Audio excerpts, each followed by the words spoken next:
Hi everyone, कैसे हैं आप सभी। आज हम वर्क करने वाले हैं टैली पर मेंटेन पेरोल। टैली के अंदर किस तरीके से सैलरी स्लिप बनाई जाती है। सबसे पहले हम कंपनी क्रिएट करेंगे। कंपनी क्रिएट करने के लिए F3 का यूज करेंगे। सबसे पहले हम इस जो पहले हमारे पास कंपनी बनी हुई है राधे कृष्णा प्राइवेट लिमिटेड, इसको हम डिलीट कर देते हैं। ऑल्टर पर जाएंगे, alt D, delete. You are sure is yes. Create company करेंगे हम। Dev dot PVT dot LTD private limited.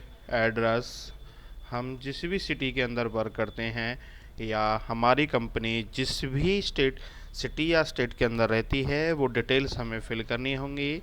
जैसे हमने Palwal Haryana, pin code 121102, fax number, mobile number, email, ये फिल करना चाहते हो आप कर सकते हो, नहीं करना चाहते तो नो डालते हुए इसे एक्सेप्ट करेंगे। जैसे ही हम एक्सेप्ट करते हैं, एक्सेप्ट करने के बाद कंपनी क्रिएट सक्सेसफुली दिखा देता है और कंपनी के कुछ फीचर्स होते हैं जो हमें शो हो जाएंगे। इसमें से हम मेंटेन पेरोल को यस करेंगे। यस करते हुए एक्सेप्ट कर देंगे। जैसे ही आपने एक्सेप्ट किया तो आप देख रहे हो आपके सामने कंपनी क्रिएट होके आ चुकी है। हम क्रिएट पे जाएंगे। क्रिएट पे जाने के बाद आप नीचे की तरफ आइए। यहाँ पे मेंटेन पेरोल मास्टर्स आपका ऑन हो चुका है। आप देख रहे हो ऑप्शंस को हाइड या शो कराने के लिए क्लिक करेंगे। अब यहाँ से वर्क करना शुरू करते हैं। एम्प्लॉय ग्रुप क्या होता है। जैसे कंपनियां हैं, कंपनियों के अंदर आपने देखा होगा डिपार्टमेंट्स होते हैं। सेल्स डिपार्टमेंट है, परचेज डिपार्टमेंट है, अकाउंटिंग डिपार्टमेंट है, सैलरी डिपार्टमेंट है, अदर इस तरीके से बहुत सारे डिपार्टमेंट्स होते हैं। तो हम अभी जो क्रिएट कर रहे हैं सैलरी क्रिएट करेंगे तो हमारे पास जो बंदा वर्क करता है वो बंदा मैनेजर के अंडर वर्क करता है और मैनेजर में है सेल्स मैनेजर। तो हम सेल्स मैनेजर के नाम से ग्रुप क्रिएट कर लेते हैं। डालते हुए एक्सेप्ट करेंगे। एस्केप से वापस जाएंगे। इसके बाद आपको यूनिट पे जाना होगा। यूनिट होती है आपके पास जो एम्प्लॉयज़ वर्क करता है वो एम्प्लॉयज़ डे के अकॉर्डिंग करता है या हॉवर्स के अकॉर्डिंग करता है। जिसके अकॉर्डिंग आपका बंदा वर्क करता है तो हम यहाँ पर डेज डालेंगे। हमारे पास जो व्यक्ति वर्क करता है वो डे के हिसाब से करता है तो डेज हमने फिल किया। एस्केप से वापस जाएंगे। अटेंडेंस प्रोडक्शंस के अंदर प्रेजेंट डालते हुए हम इसे फिल करेंगे। प्राइमरी रहेगा, अटेंडेंस लीव विद पे रहेगा, डालते हुए एक्सेप्ट करेंगे। एब्सेंट भी अंडर हमारा प्राइमरी रहेगा। यहाँ से भी अटेंडेंस लीव विद पे डालते हुए एक्सेप्ट करेंगे। एस्केप से वापस जाएंगे। पे हैंड के अंदर सबसे पहले हमें बेसिक सैलरी, इसका आपको खास ध्यान रखना है। जब हम यहाँ पे लेजर्स बनाएंगे तो इन लेजर्स के अंदर क्या किसके अंडर आता है हर एक पॉइंट का अच्छे तरीके से आपको ध्यान रखना है सैलरी बनाते समय, क्योंकि सैलरी में हमारा टीए भी होता है, डीए भी होता है, एचआरए होता है। कुछ चीज़ें हमारी सैलरी के अंदर ऐड होती हैं, कुछ डिडक्शन होती हैं, तो सभी का आपको ध्यान रखना है। Basic salary earning for employees under आएगा इनडायरेक्ट एक्सपेंस। यहाँ से हम कैलकुलेशन टाइप के अंदर ऑन अटेंडेंस, अटेंडेंस के हम जो सैलरी पे करेंगे वो प्रेजेंट के अकॉर्डिंग करेंगे। तो यहाँ से प्रेजेंट जाएंगे। प्रेजेंट हमारा किस में था, हम जो सैलरी दे रहे हैं वो वीक के हिसाब से देते हैं, मंथ के हिसाब से देते हैं। तो यहाँ से हम मंथ यूज डिफाइन, हमारा जो मंथ है वो कितने डेज का है। कुछ मंथ आपके 30 होते हैं, कुछ 31 होते हैं। जैसे फरवरी होता है 28 या 29। तो हम जिस मंथ की सैलरी यहाँ पर शो कराएंगे उसके अकॉर्डिंग आपको डेज फिल करने होंगे। तो नॉर्मली हमारा जो मंथ होता है वो 30 डेज का होता है and normal rounding is except. TA travel allowance earning for employees indirect expense के अंडर आएगा। Calculation type as computed value पे जाएंगे। TADA HRA हमें हमारी सैलरी के अकॉर्डिंग मिलते हैं, तो हमने 6% ऐड किया है। DA ड्रेस अलाउंस ये भी हमें अर्न होता है, मिलता है, तो earning for employees and direct expenses types as computed value डालते हुए 8% फिल किया हमने।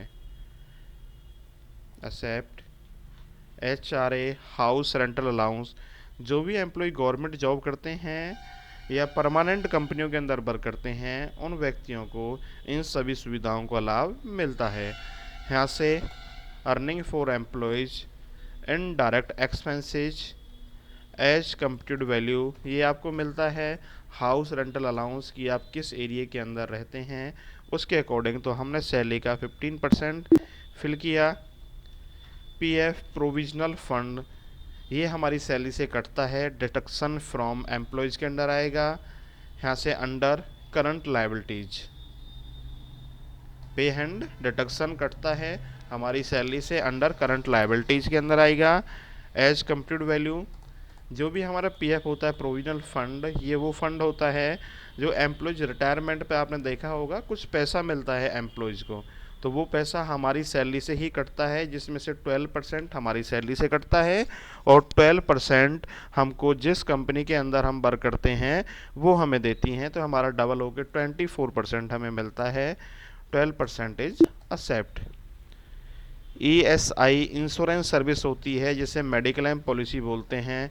आपने देखा होगा जो व्यक्ति कंपनियों के अंदर वर्क करते हैं, तो कंपनियों में वर्क करते हुए उन्हें वहाँ से कोई भी प्रॉब्लम्स होती है, किसी भी समस्या का सामना करना पड़ता है, तो फ्री में उनका इलाज होता है हॉस्पिटल्स के अंदर।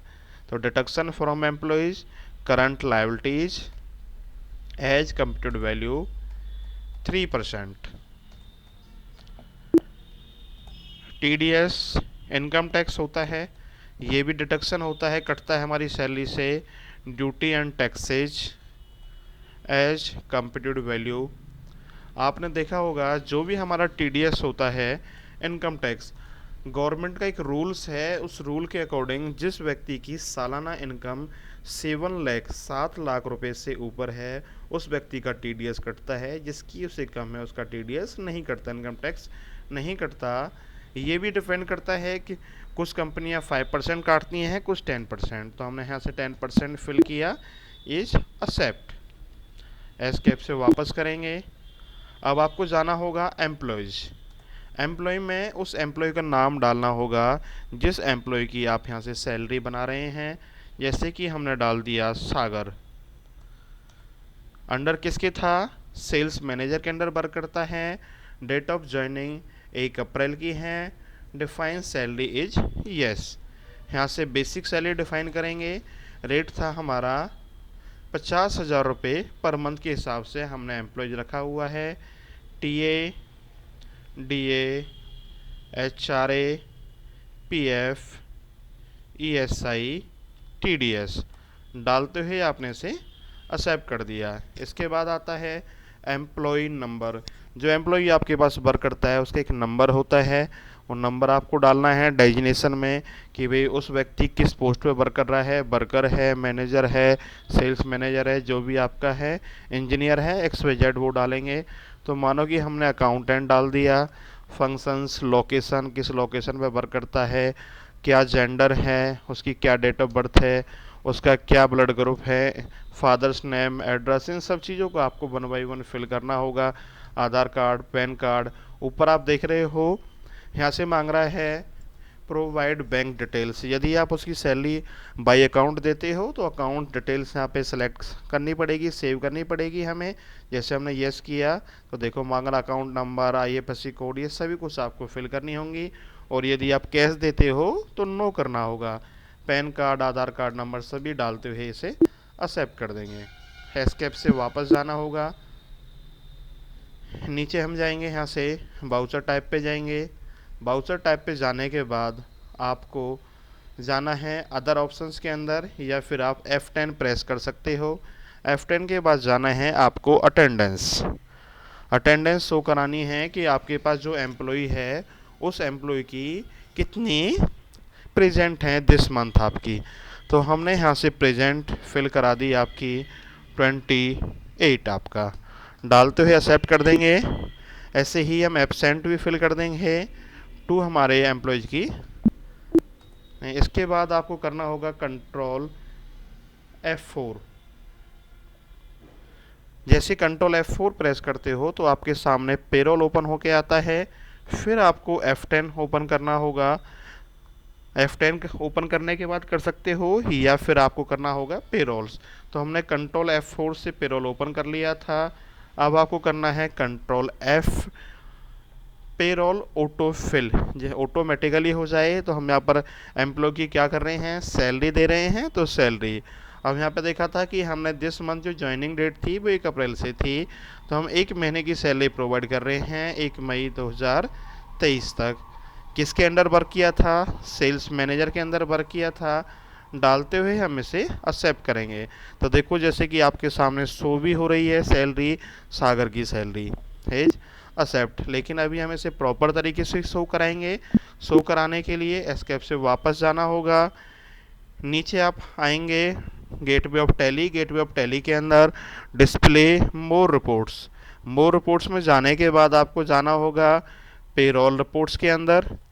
यहाँ से पे स्लिप, किसकी पे स्लिप आपको निकालनी है, उस एम्प्लॉय का नाम सागर, और आपके सामने देखो शो हो जाती है। बेसिक सैलरी कह रहा था कि आपने 50,000 रुपये रखी थी, जिसमें टीए डीए एचआरए ऐड होने के बाद वो सैलरी हो जाती है 65,826।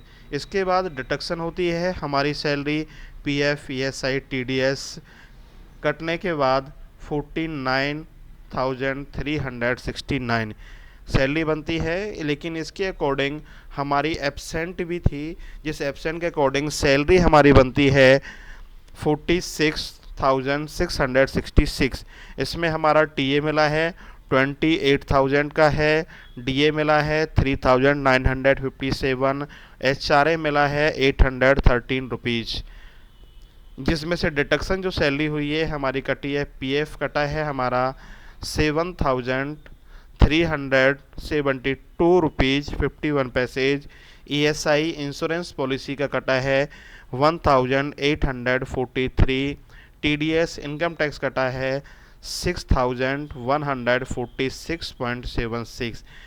टोटल डिडक्शन जो हुआ है हमारा 15,359 रुपीज़ 40 पैसेज। इसके अकॉर्डिंग एम्प्लॉयज़ को सैलरी मिली है 46.078 थाउजेंड। यहाँ से शो हो जाती है आपके सामने। तो आशा करता हूँ सभी साथियों को समझ में आई होगी। जिस भी स्टूडेंट्स को समझने में प्रॉब्लम्स आती है वो सेंटर पर आकर संपर्क करें, या जो साथी नए हैं वो साथी चैनल को सब्सक्राइब करें, लाइक करें, शेयर करें और अपने सभी साथियों के साथ शेयर करें हैं।